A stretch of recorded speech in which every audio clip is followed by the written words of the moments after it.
Dad humiliated my mom for being boring, so she tried sleeping with my fiancé just to prove she was still desirable and got obsessed with him. Me and my fiancé, we'll call Harold, have been together for 3 years. We got engaged 6 months ago. So to explain this properly, I need to back up. My parents split up when I was 14. My dad cheated a lot. I'm not justifying it, but the way their marriage functioned near the end, it was like watching two people silently die under the same roof. My mom checked out emotionally. She was always tired, always distracted, always quiet. My dad was the opposite. He was very loud, cruel, attention-seeking. He used to mock her at the dinner table, call her boring, plain, say she was just a body taking up space. I remember how she'd just sit there all those times while he flirted with whatever woman was at the party that night. After the divorce, they both spiraled. My dad remarried fast, less than a year. His new wife is maybe 5 years older than me. My mom, on the other hand, had what looked like a complete identity crisis. She chopped off all her hair, dyed it platinum blonde, bought a motorcycle off Facebook Marketplace, yes, really, and started dating these random guys she met on apps, mostly younger, all of them flashy or unstable or both. She went from quiet and defeated to loud and dramatic in the span of a few months. At first, I thought she was just trying to find herself. I honestly felt bad for her. She didn't have friends. She lost touch with her family after the divorce because she was too embarrassed. She tried to cling to me for a while, but I was a teenager who had just watched her home blow up. I didn't have anything to give. But over time, I realized she wasn't finding herself. She was chasing a version of herself that only existed in her head. She wanted to prove something, that she was still desirable, that she still had it, that she wasn't the dull wife my dad mocked, that she was fun, exciting, sexy, and she used men to try and prove it. I've had to keep her at arm's length for a while because of that. She's unpredictable, always turning situations into some kind of emotional meltdown. So when she asked if she could come visit for a week to help with wedding stuff, I wasn't sure. She kept saying she wanted to be involved. She missed too many milestones. She didn't want to be excluded. I went back and forth about it, but in the end, I agreed. I figured I could handle a few days. The first couple were okay. We went dress shopping. She complimented me. She even cried a little when I tried one on, and I thought, okay, maybe this is finally going to be a normal, healthy moment between us. Then she started getting weird. She kept finding reasons to be around Harold, not just casual hanging out. I'm talking hovering, sitting way too close on the couch, leaning over his shoulder while he scrolled through his phone, laughing at things that weren't even funny. She started making little comments about how hot he was, about how lucky I was that someone like him wanted a plain girl like me. At first, I just ignored it. It felt gross, but she's always said inappropriate stuff to get attention. I told myself I was overthinking it. Then I noticed what she was wearing in the mornings. Silk robes, barely tied, lingerie tops. She'd strut into the kitchen like we were all living in a bad movie, flipping her hair while Harold tried to make coffee and pretend he didn't see anything that was showing through her top. I pulled her aside and told her it was weird and inappropriate. She laughed in my face, said I was jealous. I should have told her to leave right then, but I didn't. I kept making excuses, told myself she was just being annoying, not dangerous. That was my mistake.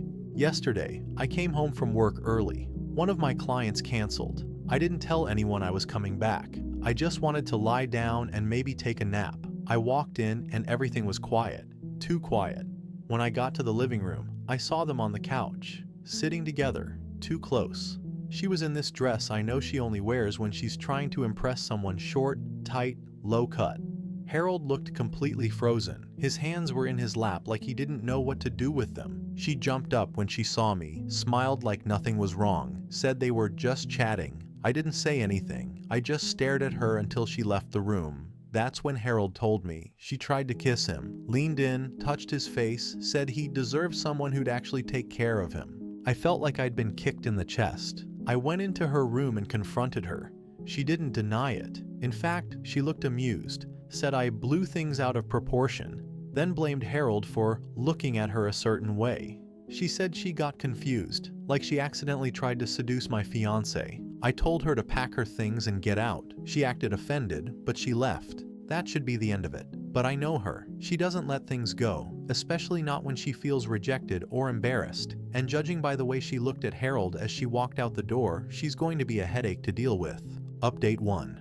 So I underestimated how far she'd go, and honestly, I feel stupid for thinking it would just end with her leaving my house. After I kicked her out, I blocked her. I didn't want to deal with the fake apologies or the guilt tripping she usually sends after she crosses a line, but she found a way around that. She started sending texts from a different number with the same exact energy, just worse. This time, it was all about how I was hoarding Harold from her, how I was pushing her out of my life, when all she wanted was to feel close to someone again. She didn't even pretend like the kiss didn't happen, she just reframed it. She said she got caught up in a moment, that she just wanted to feel something again, and that I should try to understand what it's like to be invisible for years. I didn't respond. Then Harold came to me and showed me his phone. She had texted him too. Same number, same vibe, just worded to make herself sound like the victim. At first, it was just sad little paragraphs about how she felt misunderstood, how no one listened to her, how she just needed someone who didn't judge her for having feelings. Then she sent a photo, not a ND, but close enough. She was in a lacy bra, biting her lip, clearly trying to pose sexy. The background looked like a hotel. I don't even want to know if she booked a room hoping he'd show up. Harold blocked the number immediately. He didn't entertain any of it. He just handed me his phone and said, "I think you need to see this." I felt sick, not because I thought he'd do anything, but because I realized she was serious, like not just desperate attention seeking something darker.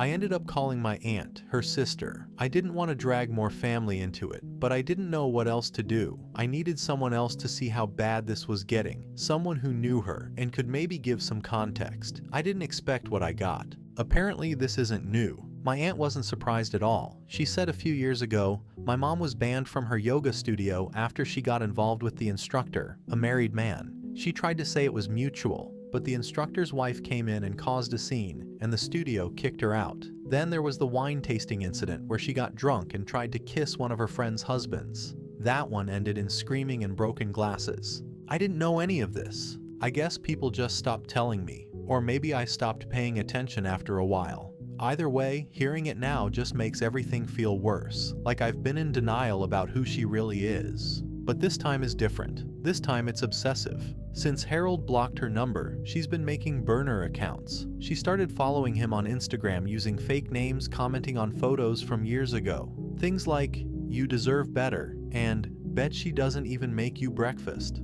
Who even writes stuff like that? It's embarrassing, but it's also scary, like she's trying to break us up one subtle dig at a time, trying to plant seeds of doubt, hoping one of them takes root. But Harold isn't giving her anything. He blocks every new account the second it shows up. We've started keeping screenshots of everything, just in case this turns into something we need to legally document. I don't even feel safe in my own home right now. Every time I hear a car pull up outside, I get tense. Harold offered to install cameras. I told him maybe that was overkill, but now I'm not so sure. Also, and this part's been messing with my head, my dad called. We're not close. I talk to him maybe a couple times a year, usually on holidays, or if someone in the family dies. But he called out of the blue and said he heard something from one of my cousins and wanted to know what my mom had done this time. I told him. I wasn't in the mood to sugarcoat anything. He laughed. Not a real laugh, one of those dry, bitter ones. It probably comes from knowing exactly who she is. He said, "I knew she had issues, but trying to bang her daughter's fiancé? That's a new one." And yeah, it's a new one for me too. He also told me to watch my back, that she's always been the type to twist everything around until she's the victim. He's right. She's already doing that. In one of her texts, she literally said she felt used and abandoned by me because I wasn't willing to support her in a moment of weakness.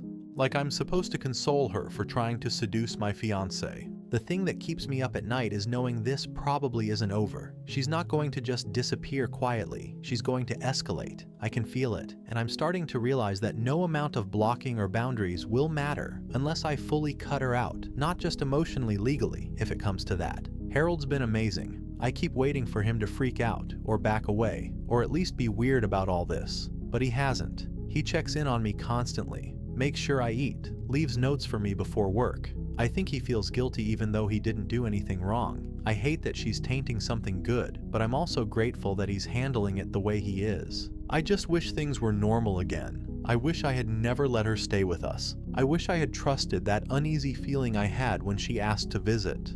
But I didn't, and now I'm stuck trying to undo the damage from a week-long visit that spiraled into the most invasive, disgusting mess I've ever experienced. I don't know what her endgame is. I don't think she even does. She just wants attention. Or maybe she just wants to hurt me because she's miserable and I'm happy and she can't stand that. Either way, I'm not playing her game. Update 2. She showed up at Harold's job. Let me repeat that. She drove 2 hours, found the office building where he works, walked through the front doors like she belonged there, and tried to surprise him for lunch. That's how she phrased it to the receptionist, like she was his long-term partner or something. The receptionist didn't know what to do with her, obviously. Harold works at a mid-sized financial firm, not some open co-working space where people wander in and out. She said she was his future mother-in-law and just wanted to take him out for a bite. Luckily, the receptionist called Harold before letting her through. He didn't even go out there. He asked for security to walk her out, and they did. She made a scene in the parking lot, shouting, crying, asking to speak to him, just for a minute. Security ended up threatening to call the cops if she didn't leave.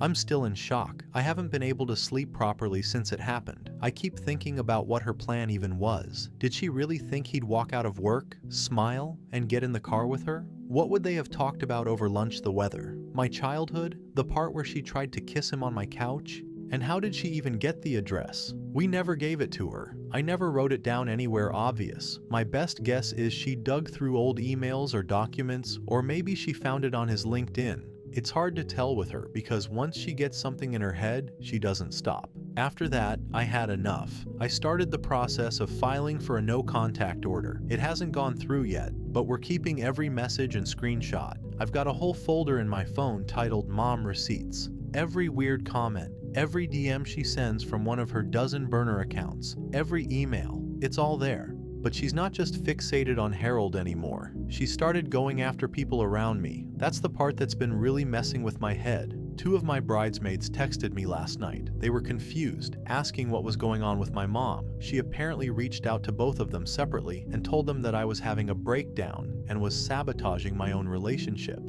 She said I was projecting my insecurities and blaming her for problems that were actually between me and Harold. She hinted that maybe Harold wasn't happy and I just didn't want to see it. All of it laced in this gross, fake sweet tone like she was just concerned. Thankfully, both of them came straight to me. They've seen enough to know something's off, but it still made me sick to know she was doing that, painting herself as the poor, misunderstood mom being pushed out of her daughter's life. And the scariest part is how good she is at it. She knows exactly what parts of the truth to use to make it sound believable, like how I've been anxious or how I've pulled away from some people lately. She spins it just enough to make it sound like she's just worried, like she's the victim of my irrational behavior. It's messed up. I can't even focus at work anymore. I'll be writing an email or on a call, and I'll start spiraling about what she's doing next, who she's talking to, what new account she's messaging Harold from. He's had to block at least 5 so far: Instagram, Facebook, even LinkedIn. She keeps changing the usernames to variations of fake wellness guru names or inspirational quotes. And this isn't just online harassment. I thought maybe I was overreacting, but after what happened at his job, I don't know anymore. This doesn't feel like a normal boundary issue. It feels like obsession, like we're being stalked by someone who thinks she's entitled to our lives. Even my dad, who's usually the last person I'd turn to, has been checking in more. After I told him what happened, he called again to warn me, said she's always been like this, but something in her has snapped. He's not wrong. I remember her being emotionally messy after the divorce, but never like this. She used to lash out, cry, maybe go on a shopping spree, or post passive-aggressive quotes on Facebook. But this is different. This is dangerous. The saddest part? A tiny piece of me still wants to understand her.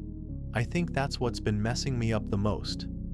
I keep asking myself what flipped the switch. Was it turning 50? Seeing me happy when she isn't? Feeling unwanted after years of feeling ignored by men? Did something in her finally break? But even if I understood it, it wouldn't make it okay. It wouldn't undo what she's done to me, to Harold, to the wedding, to my friendships. She crossed a line, and there's no coming back from it. For now, we're just trying to stay one step ahead. We've changed passwords, updated privacy settings, blocked everything we can. I've warned all my close friends and told them not to engage if she reaches out. Harold has started coming straight home after work, just in case. We're documenting everything. And still, I wake up every morning with this sense of dread, wondering what the next thing will be. It's exhausting, it's scary, and somehow, it still doesn't feel real. Update 3. We found out she's been talking to my ex, and not just talking scheming. It started with a weird message I got from Kyle, my ex from college. We haven't really kept in touch, but it ended on okay enough terms that him reaching out wasn't totally out of nowhere. What was out of nowhere was the reason. He said he felt like he should let me know that my mom had been messaging him a lot on Facebook. At first he assumed she was just being friendly or nostalgic. He remembered how close she used to try to be with people I dated, like she wanted them to like her more than they liked me. But then she kept pushing the conversation into really bizarre territory. She apparently messaged him weeks ago with something like, "Hey stranger, I miss seeing your face around." He ignored it at first, thought it was some kind of weird glitch, or maybe a late-night drunk impulse. But then she followed up, kept asking how he was, if he was dating anyone, and started talking about me, telling him I was different now, that I had changed since we broke up, and how I'd been unraveling lately because of jealousy issues. That's when he got uncomfortable. She told him I accused Harold of cheating on me when he hadn't a complete lie. She said I had always had a controlling streak, and that she was worried for Harold's safety. Like she was trying to plant this narrative that I was unstable, that I was lashing out because I was losing control. She even brought up fights Kyle and I had years ago and twisted them to make it sound like I'd always been the problem. He didn't believe her. He said it sounded too petty, too bitter. He didn't respond after that, just watched from the sidelines as she kept messaging until eventually he blocked her. Then he told me. I felt sick. This wasn't just her crossing a line anymore. She was actively trying to erase my credibility.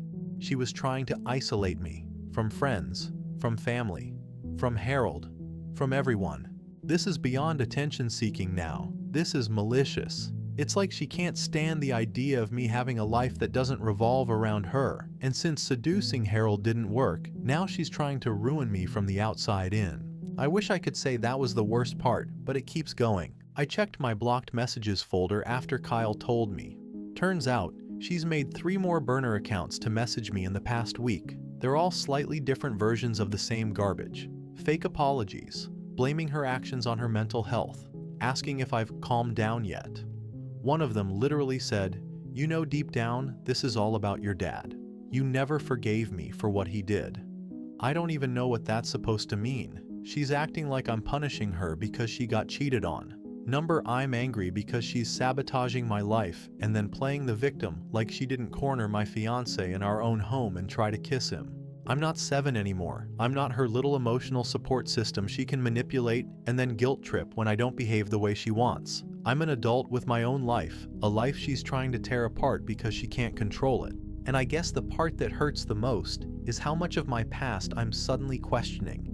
I used to chalk up her drama to just bad choices or being overwhelmed, but now I'm seeing a pattern I ignored for too long. She did this kind of stuff in smaller ways for years, undermining my decisions, making herself the center of every moment, telling me I was being dramatic if I ever pushed back.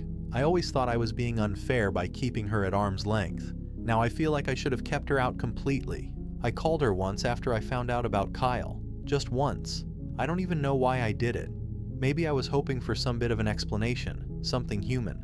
I didn't even get a full sentence out before she started crying. Told me I would understand one day when I had a daughter of my own, and that everything she did came from love. I swear to God, it took everything in me not to throw my phone out the window. That's not love, that's delusion. I hung up and blocked the number again. Harold's been holding it together better than I have. He keeps checking the cameras he installed and goes out of his way to make sure I'm never alone when she might try to show up again. He hasn't said it, but I can tell this is exhausting him too. He didn't sign up for this, but he's still here, still choosing me, and that means everything. The wedding feels so far away now, not even because of cold feet or doubts, but because I'm not in a headspace to even imagine standing at an altar right now. Every time I close my eyes, I think about the way she was sitting next to him on that couch, like she belonged there, like I was the third wheel in my own living room. I think about how easily she turned on me the moment she didn't get what she wanted, and I think about how fast people can burn bridges and pretend they were never standing on them in the first place. I'm not sure what the next step is. I don't know if the no contact order will go through. I don't know if she'll ever actually stop, but I do know this: she's not getting back in. I'm done explaining myself to someone who doesn't actually want to understand me. This isn't about jealousy or her painstaking midlife crisis. It's about someone who's decided that if she can't control her own life, she'll destroy mine instead. And I won't let her. Final update.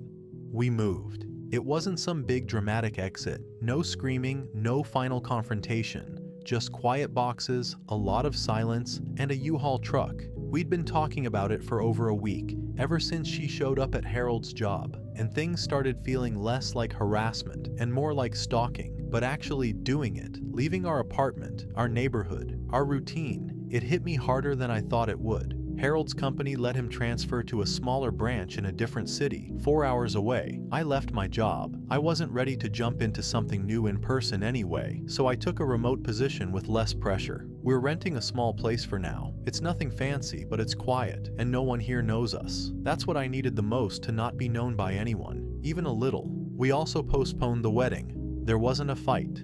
No dramatic blow-up. Harold didn't do anything wrong. If anything, he's the only reason I didn't completely lose it these past few weeks. But after everything that happened, I couldn't picture walking down the aisle with all of that still hanging over me. The thought of trying to plan a wedding, a celebration, while constantly looking over my shoulder didn't sit right. I needed to get my feet back under me first. Harold understood. He said we're not putting our relationship on hold, just the event. That helped. But I won't lie, it still broke my heart to say the words out loud. And just to be clear, none of this is over. She's still messaging us. We've blocked her on everything, but she's slippery. She uses fake emails, new numbers, usernames that sound like spam accounts, but always manage to include some little reference that lets me know it's her. Things like, "You'll always be my girl," or "Your heart used to be kind."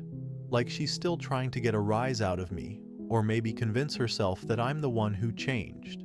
Harold gets some of it too. DMs on his old accounts, weird friend requests from accounts with no profile pictures. We don't respond. We document everything. I talked to a lawyer about a restraining order, and I'm still considering it if she escalates again. For now, we're just keeping records. I also found out she's still talking to people I haven't spoken to in years. An old friend from college messaged me asking if everything was okay because my mom seemed really worried. That's her new angle, playing the concerned mother, telling people I've cut her off with no explanation and that she just wants her daughter back. No mention of the fact that she tried to seduce my fiancé, stalked him at work, and inserted herself into every corner of my life like a parasite.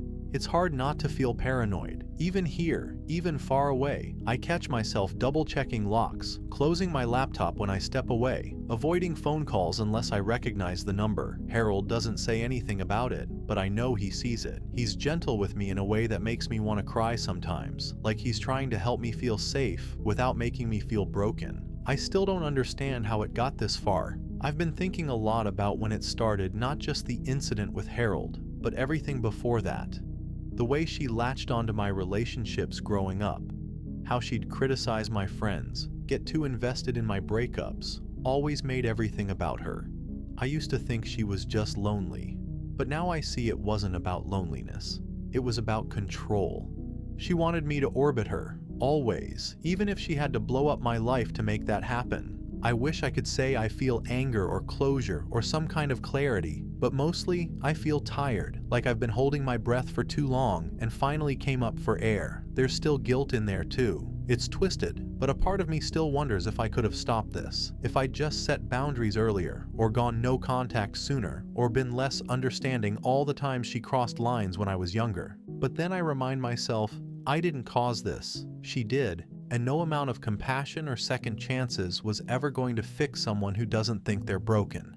I haven't told many people the full story. A few close friends know, some of my bridesmaids, my aunt, obviously. My dad knows the basics, but I don't think he really gets it. He's mostly just been saying, "I told you she was nuts," which not super helpful. I think it's easier for him to joke than admit he chose someone like her and then abandoned me to deal with the fallout. As for my mom, I don't think I'll ever speak to her again. That decision feels final, in a way that most things in life don't. She's not just my mom anymore. She's a threat to my relationship, to my mental health, to my future. And I don't owe her a damn thing. There's no happy bow to wrap all this up. No big realization or life lesson that makes the chaos worth it. But I'm still here, and I'm trying. Some days are better than others. Some mornings I wake up and feel okay, even excited about the quiet new life we're building. Other days I feel raw and exposed, like I'm waiting for the next hit. But it's progress, and I'm holding on to that. To anyone who's followed this, thank you for the support, the advice, the validation. It helped more than I expected. And if you're dealing with someone like this in your own life, trust your gut. Don't wait for them to prove they're dangerous. The minute you feel like your boundaries aren't safe around someone, that's all the proof you need. Blood doesn't entitle anyone to your peace, not even your mother. I hope this is the last time I ever have to write so.